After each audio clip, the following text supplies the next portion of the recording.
Hi everybody, and thank you for joining me on my YouTube channel. It's Adam Bushnell, the author here. Great to see you again. Now we are on to the next chapter of Quests in Epica.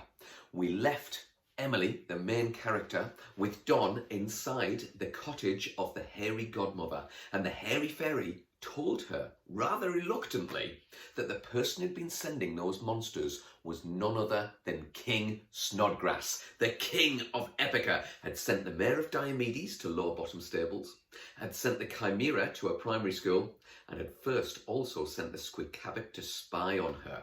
But why? That's what we want to find out, and that's what we're going to find out in Chapter 18 of Quests in Epica. So, sit tight, people. The title of this chapter is Confronting a King. King Snodgrass, gasped Don. Why? Asked Emily. The hairy godmother shrugged. This is the mountain of unanswered questions, Don said insistently. Now, tell us. All right, the fairy sighed. Well, he has seen who his successor will be. His successor? Emily said, looking baffled. What do you mean? The person who will rule Epica after him, answered the fairy, looking at the floor. I know what successor means, huffed the girl, but how did he see his successor? Is it not just his oldest child that becomes king or queen? It doesn't work like that here, explained Don. A king or queen is chosen. By whom? By the Well of Monarchy, said the hairy fairy. The king visits the well almost daily. Instead of just enjoying his kingdom, he's obsessed with knowing how long he has left as king.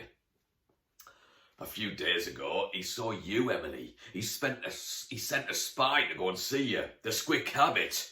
The hairy godmother nodded as she spoke. Then the mayor of Diomedes and the Chimera to kill you. He thinks that if he removes the next in line for the throne, then he'll be king forever. I'm to be the queen of Epica, gasped Emily. Why me?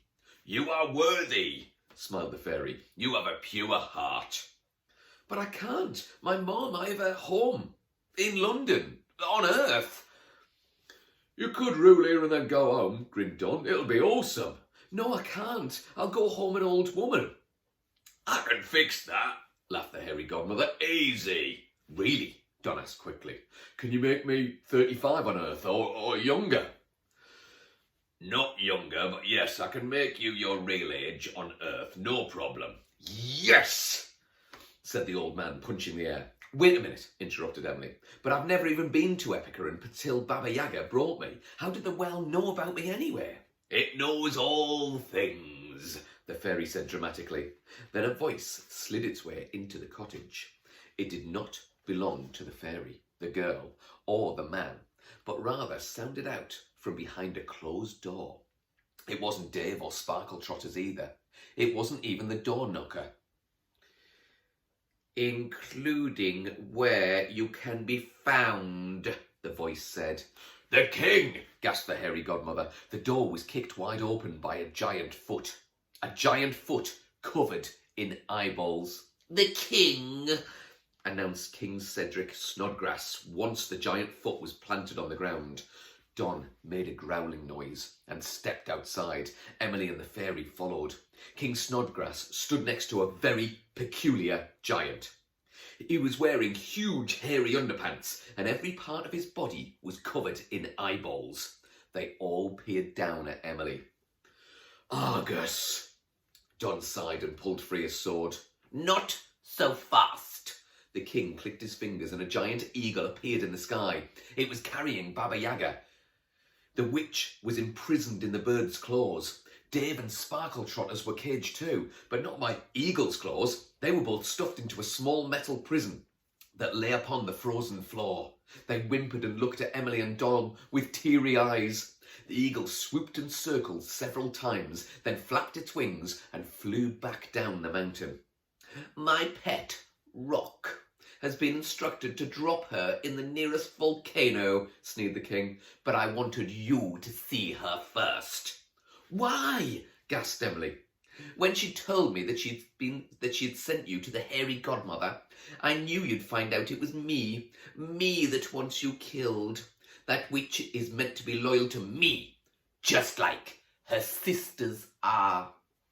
As if being announced, a coven of witches came cackling up the mountain.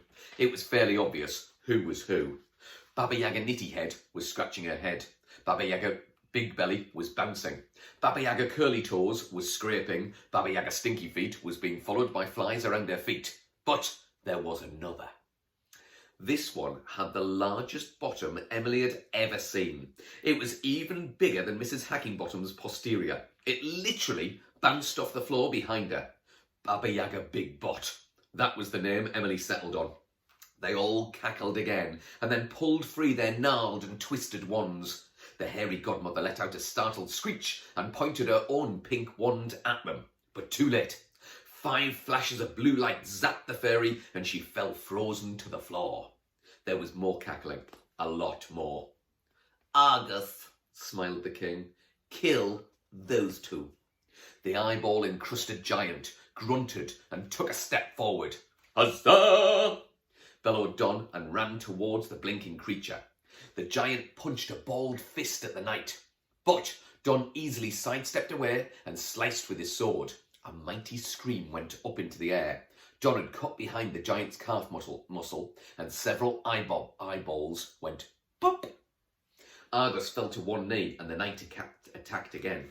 Squelching and squishing sounds filled the air as eyes exploded. Then with a final swing of his sword, the job was done. Argus toppled off the top of the mountain.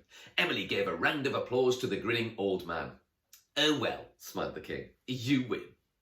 The Baba Yagas cackled again. If Snodgrass continued. you manage to defeat an army of Oni demons. A huge roaring sound was heard and grew louder. It exploded up the mountain and deafened those at the top. Soon a horrific sight joined the sound. An army of demons.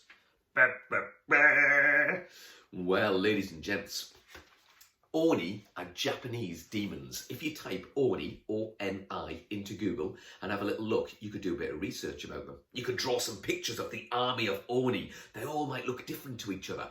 All different coloured demons, devils with horns and sharp teeth. I wonder if you could send those to me. I would love to see them. You can get in touch with me and do that through Instagram, through Facebook, through Twitter, or through this YouTube channel. Just put a comment on and I'll have a read of it later. Or you can get in touch via my website, adambushnell.co.uk.